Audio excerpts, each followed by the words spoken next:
Yasmine Abdel-Fadel. Elle traite l'information avec rigueur et efficacité. Une approche fraîchement moderne de l'actualité.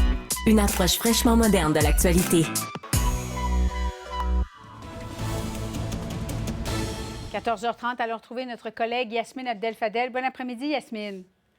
Bon après-midi, Julie. Alors, on a un peu l'impression que c'est le jour de la marmotte. Chaque fois ou presque qu'il y a une tempête de neige ou quelques accumulations de centimètres de neige, il y a des pannes de courant. Actuellement, on vient de descendre sous la barre des 200 000. Quand même, bonne nouvelle, ça continue de descendre. Abonnés qui sont toujours privés de courant. Écoutons ce qu'avait à dire ce midi une des porte-paroles d'Hydro-Québec. Je tiens à préciser que nos provinces voisines et les États voisins sont aussi dans le même état de situation. On parle de plus de 500 000 clients au niveau des États-Unis, plus au nord, New Hampshire, État de New York et Maine. Alors, Yasmine, c'est pas seulement au Québec qu'on a des pannes.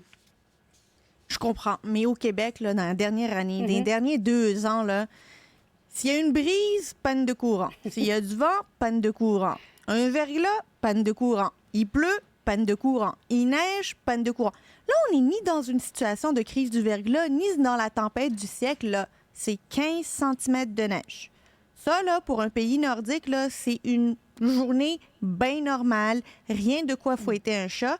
Mais non, plus de 300. On est arrivé à près de 300 000 ménages qui n'avaient pas d'électricité. J'en faisais partie, mais honnêtement, ça commence à faire dur ici au Québec parce qu'on se dit, on est les champions de l'hydroélectricité. Tu sais, nous, là, c'est tellement un trésor national, on est tellement fiers de ça que la moindre des choses, c'est d'avoir un réseau de distribution fiable pour ses résidents.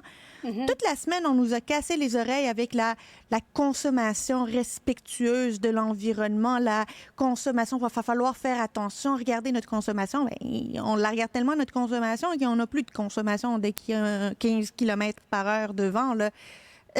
Il y a une sérieuse remise en question qu'Hydro-Québec doit faire dans les prochaines années. Là, ils investissent près de 50 milliards pour diminuer du tiers le nombre de pannes d'ici 2035. Là. On va juste arriver à diminuer du tiers, là, autour de 35 %. Mais l'élagage, maintenir la végétation, protéger les fils électriques, là, c'est un travail qui doit se faire à chaque année. Il doit y avoir un travail structurant là-dessus. On ne peut pas continuer à chaque fois attendre qu'une intempérie, été, hiver, automne et printemps, là, vienne couper le courant. Ça a un coût économique, ça aussi, et un coût réputationnel. On est un peu comme une république de bananes, là. Il suffit de rien qu'on manque d'électricité. Mais Yasmine, as-tu l'impression qu'il y a peut-être aussi la densification des villes qui est liée au fait qu'il y a toujours plus de gens qui sont touchés, tout simplement parce qu'il y a plus de monde qui occupe les grandes villes? Ben, c'est sûr, c'est normal, évidemment. Quand on va dans la grande région de Montréal, ben, il y a plus de personnes par kilomètre carré, par exemple, que lorsqu'on est en région. Donc, une pièce d'équipement a un impact beaucoup plus grand sur un nombre de ménages qu'une pièce d'équipement qui est dans une région plus éloignée. Évidemment, et j'espère qu'Hydro-Québec ne découvre pas ça en 2024 ou en 2023. C'est le propre de n'importe quelle région métropolitaine.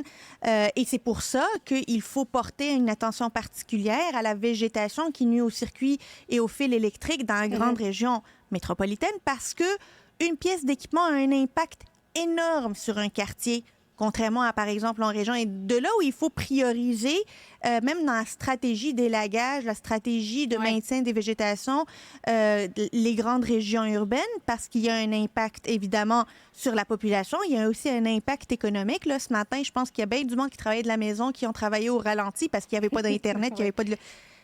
C'est aussi ça, la vérité.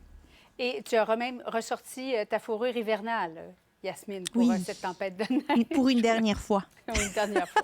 Bon, parlons de l'usage du français dans l'espace public qui demeure stable au Québec depuis 2007, du moins selon une toute nouvelle étude de l'Office québécois de la langue française. Alors, en 2022, 79 % des Québécois qui utilisaient le plus souvent le français dans l'espace public. As-tu l'impression que c'est ce qu'on voit aussi sur le terrain? Bien, il n'y a pas on n'a pas souvent des études qui sont porteuses de bonnes nouvelles, je le mets entre guillemets, en matière de langue française, langue de travail, langue dans l'espace public, langue de socialisation. Et là, pour une fois, on a finalement des données qui nous disent que la situation est stable. Donc, ce rapport-là, il compare les chiffres de 2016 aux chiffres de 2022. Et entre 2016 et 2022, donc on est en train de parler de 6 ans, on était à 78 % des Québécois qui utilisaient le français généralement en langue, comme langue commune dans l'espace public. On est monté à 79 %. Bon, c'est 1 %, c'est pas énorme.